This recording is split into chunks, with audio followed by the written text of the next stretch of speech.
بسم اللہ الرحمن الرحیم۔ السلام علیکم۔ آج کی ویڈیو میں آپ لوگوں کو عمرہ کی ادائیگی کا طریقہ بتاؤں گی۔ عمرہ کی ادائیگی کا طریقہ جاننے سے پہلے آپ کے لیے یہ جاننا ضروری ہے کہ عمرہ کے اندر 2 فرض اور 2 واجب ہوتے ہیں۔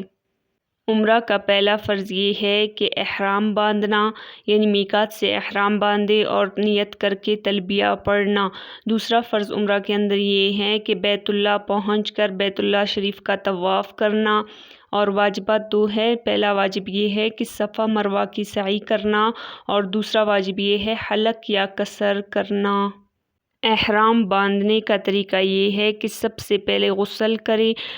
غسل کرنا ضروری نہیں بلکہ مستحب ہے۔ اس کے بعد ایک چادر تہبند کی طرح باندھ لیں اور دوسری چادر اوپر اوڑھ لیں، لیکن احرام کے نفل سردام کر پڑھیں اور سلام پھیر کر سر ننگا کر دیں۔ عمرہ کی نیت کریں اور پھر 3 دفعہ بلند آواز سے تلبیہ پکاریں۔ 1 دفعہ تلبیہ پڑھنا فرض ہے۔ عورت حسب معمول اپنے سلے ہوئے کپڑے پہنے اور سر کو چادر سے ڈھانپ لے، سر کے بال نظر نہ آئے۔ پھر 2 رکعت احرام کی نفل پڑھ کر عمرہ کی نیت کر کے آہستہ آواز میں تلبیہ پکارے۔ اس کے بعد عمرہ کی نیت کرے، یعنی 2 رکعت نفل ادا کرنے کے بعد یوں نیت کی جائے کہ اے اللہ، میں عمرہ ادا کرتا ہوں یا کرتی ہوں، تو اس کو میرے لیے آسان فرما اور اسے مجھ سے قبول فرما۔ نیت اپنے زبان میں بھی کر سکتے ہیں۔ تلبیہ کے مسنون الفاظ یہ ہے: لبیک اللہم لبیک، لبیک لا شریک لک لبیک، ان الحمد والنعمت لک والملک لا شریک لک۔ نیت کے بعد تلبیہ کی یہ کلمات کہیں۔ مکہ مکرمہ پہنچ کر وضو وغیرہ سے فارغ ہو کر مسجد الحرام کی طرف روانہ ہو جائیں۔ مسجد الحرام میں داخل ہوتے وقت درود شریف پڑھ کر مسجد میں داخل ہونے کی دعا بھی پڑھ لیں۔ مسجد الحرام میں حالت وضو میں داخل ہونا چاہیے۔ جب کعبہ شریف پر پہلی نگاہ پڑے تو 3 مرتبہ کہیں: اللہ اکبر، لا الہ الا اللہ، واللہ اکبر، اللہ اکبر وللہ الحمد، اور پھر درود شریف پڑھے۔ بیت اللہ شریف پر جب پہلی نگاہ پڑے اس وقت جو دعا مانگی جائے وہ قبول ہوتی ہے۔ اس کے بعد احرام کی چادر کا دایاں پلو دائیں بغل کے نیچے سے نکال کر بائیں کندھے پر ڈال دیں اور دایاں کندھا اور بازو ننگا کر لیں۔ اس کو استباع کہا جاتا ہے۔ یہ صرف مردوں کے لیے ہے، عورتوں کے لیے نہیں ہے۔ مرد استباع کے ساتھ اور عورت بغیر استباع کے طواف شروع کرنے کے لیے کعبہ شریف کے اس کونے کے قریب آئے جس میں حجر اسود نصب ہے۔ یہاں اس طرح کھڑے ہو کہ چہرہ خانہ کعبہ کی طرف ہو، حجر اسود دائیں طرف رہے۔ اب یہاں آخری مرتبہ تلبیہ پکارے اور پھر طواف کی نیت کرے۔ طواف کی نیت اس طرح کرے کہ اللہ کے نام سے شروع کرتا ہوں جو بڑا مہربان اور نہایت رحم والا ہے۔ اے اللہ، میں نیت کرتا ہوں یا کرتی ہوں طواف کرنے کی تیرے مقدس گھر کا، پس تو اس کو میرے لیے قبول فرما اور میرے لیے آسان فرما دے۔ ان 7 چکروں کو اللہ کی خوشنودی کے لیے اختیار کرتا ہوں۔ طواف کی نیت اپنے زبان میں بھی کر سکتے ہیں۔ طواف کرنے کا طریقہ یہ ہے کہ نیت کے بعد کعبۃ اللہ کی طرف آئے، یعنی کعبۃ اللہ کا استقبال کرے، ذرا دائیں طرف چل کے حجر اسود بالکل سامنے آ جائے اور حجر اسود کے سامنے کھڑے ہو کر دونوں ہاتھ سینے تک اٹھائے جیسے نماز کے لیے اٹھائے جاتے ہیں۔ دونوں ہتھیلیاں کعبۃ اللہ کی طرف رہے، پھر یہ پڑھے: بسم اللہ، اللہ اکبر، وللہ الحمد۔ استقبال حجر اسود: یہ استقبال کعبۃ اللہ ہے۔ اس کے بعد ہاتھ چھوڑ دے، پھر حجر اسود پر آئے اور دونوں ہاتھ حجر اسود پر رکھے، پھر دونوں ہاتھ کے درمیان بوسہ دے۔ اگر بھیڑ کی وجہ سے بوسہ دینے کا موقع نہ ملے یا حجر اسود پر خوشبو لگی ہو تو دونوں ہاتھ سے اشارہ کر کے پھر ہتھیلیوں کا بوسہ دے۔ اسے استلام کہتے ہیں۔ مرد رمل اور استباع کے ساتھ اور عورت بلا رمل اور استباع کے طواف اس طرح کرے کہ کعبہ شریف کے دروازے کی طرف بڑھے اور کعبہ شریف کو بائیں طرف کر کے چلنا شروع کر دے۔ استباع عمرہ کے پورے طواف میں رہے گا اور رمل صرف پہلے 3 چکروں میں ہوگا، آخری 4 چکروں میں رمل نہیں ہوگا۔ رمل اور استباع صرف مردوں کے لیے ہے۔ استباع کی تعریف اوپر گزر چکی ہے۔ رمل کی تعریف یہ ہے کہ طواف کے پہلے 3 چکروں میں اکڑ کر شانے ہلاتے ہوئے قریب قریب قدم رکھ کر قدر تیزی سے چلنا۔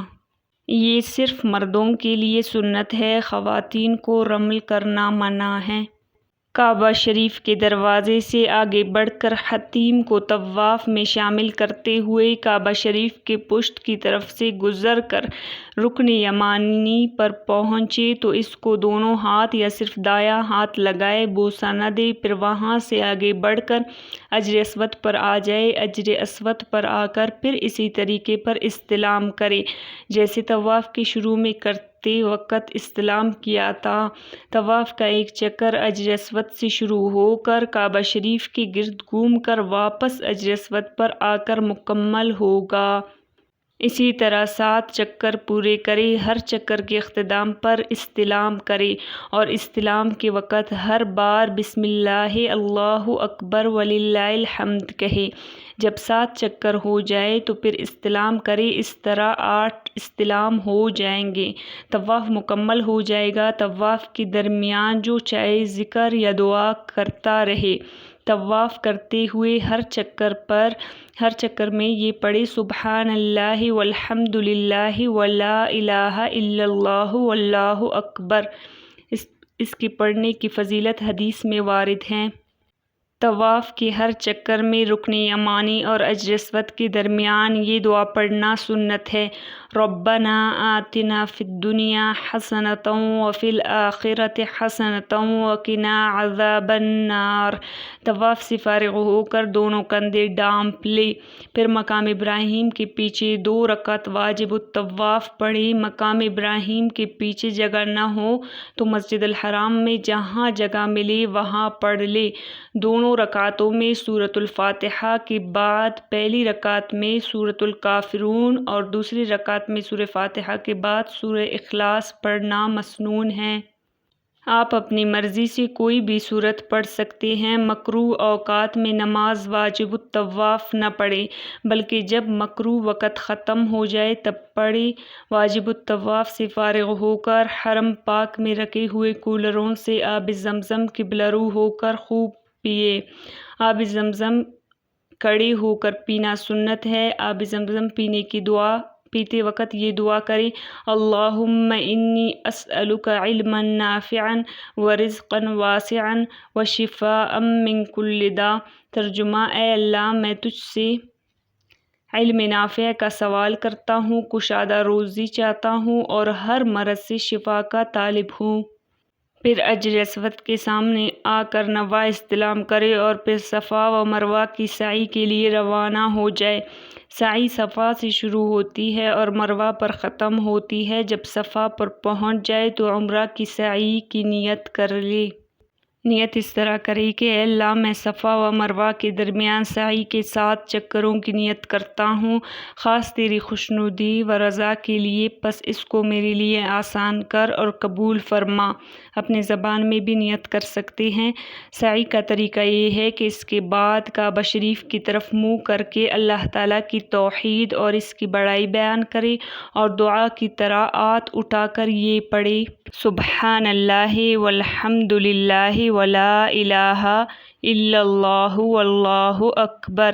اس کے بعد درود شریف پڑھ کر جو چاہے دعا مانگے، پھر صفا سے اترے اور مروہ کی طرف ذکر اور دعا کرتا ہوا چلے یہاں تک کہ سبز رنگ کی ٹیوب لائٹس آ جائے تو دونوں ٹیوب لائٹوں کے درمیان تیز چلتا ہوا گزر جائے۔ یہ مردوں کے لیے ہے، عورتوں کے لیے نہیں ہے۔ اور ان سبز ٹیوب لائٹس کے درمیان تیز چلتے ہوئے یہ دعا پڑھے: رب اغفر وارحم وانت الاعز الاکرم۔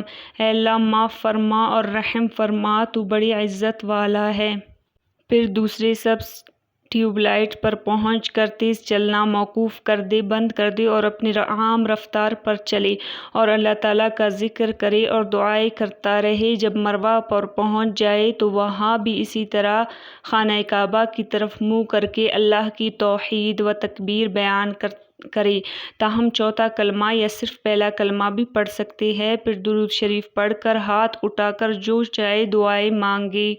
مروہ پر پہنچ کر ایک چکر ہوگا، مروہ پر قبلہ رو ہو کر ذکر و دعا کر کے صفا کی طرف واپس چلے جائے اور جب سبز ٹیوب لائٹس آ جائے تو تیز چلنا شروع کر دے اور اگلی سبز ٹیوب لائٹس پر پہنچ کر تیز چلنا ختم کر دے اور اپنے عام رفتار پر چلے اور جب صفا پر پہنچ جائے تو ذکر و اذکار اور دعائیں کرے۔ اب 2 چکر ہو گئے، اسی طرح 7 چکر پورے کر کے سعی ختم کر دے جو صفا سے شروع ہو کر مروہ پر ختم ہوگی۔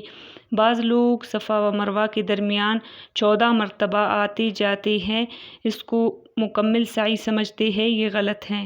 صرف 7 مرتبہ ان دونوں کے درمیان گزر جانے سے سعی مکمل ہو جائے گی۔ سعی کے درمیان خوب اہتمام سے ذکر اللہ میں مشغول رہے اور فضول باتوں سے پرہیز کرے۔ صفا و مروہ کے درمیان 7 پھیرے پورے کرنے کے بعد حجام کی دکان پر جا کر سر کا حلق کرائے یعنی سر منڈوائے، سر کے بال یا کتروائے یعنی قصر کرے۔ قصر یعنی پورے سر کے بال 1 انگلی کے پورے کے برابر کٹوا دیں۔ حلق قصر سے افضل ہے۔ حضور صلی اللہ علیہ وسلم نے سر کے بال منڈوانے والوں کے لیے بخشش کی دعا 3 مرتبہ کی اور قصر کروانے والوں کے لیے 1 مرتبہ دعا فرمائی۔ البتہ عورت کے لیے سر منڈوانا حرام ہے، وہ سر کے بالوں کے آخری سرے سے 1.5 پورے کے برابر کاٹ دے۔ مرد کے لیے احرام سے نکلنے کے لیے کم از کم چوتھائی سر کا حلق یا قصر کرنا واجب ہے۔ پورے سر کا حلق یا قصر کرنا سنت ہے، جس میں پورے سر کے بال 1 پورے کے بقدر کٹ جائے۔ اگر بال اتنے چھوٹے ہوں کہ 1 پورے کے بقدر نہیں کٹ سکتے تو حلق کروانا ہی ضروری ہے۔ عمرہ کی سعی کے بعد جب حلق و قصر کر لیا تو عمرہ کے افعال پورے ہو گئے اور احرام کی پابندیاں ختم ہو گئی۔ احرام سے نکلنے کے بعد سلے ہوئے کپڑے پہننا، خوشبو لگانا اور باقی سب کام درست ہوں گے جو احرام کی وجہ سے منع تھے۔ حلق یا قصر سے فارغ ہونے کے بعد مسجد الحرام میں آ کر 2 رکعت شکرانے کی نفل ادا کرے، یہ مستحب ہے بشرطے کہ مکروہ وقت نہ ہو۔ یہ تھی عمرہ کی ادائیگی کا مکمل طریقہ، اور اگر آپ نے حج کی ادائیگی کا طریقہ جاننا ہے تو اس پر میں نے مکمل ویڈیو بنائی ہے، لنک ڈسکرپشن میں ڈال دوں گی، وہاں سے آپ حج کی ادائیگی کا مکمل طریقہ دیکھ سکیں گے۔ اگر آپ نے ویڈیو سے کچھ سیکھا ہے تو ویڈیو کو لائک، شیئر اور چینل کو سبسکرائب کریں۔ اللہ حافظ۔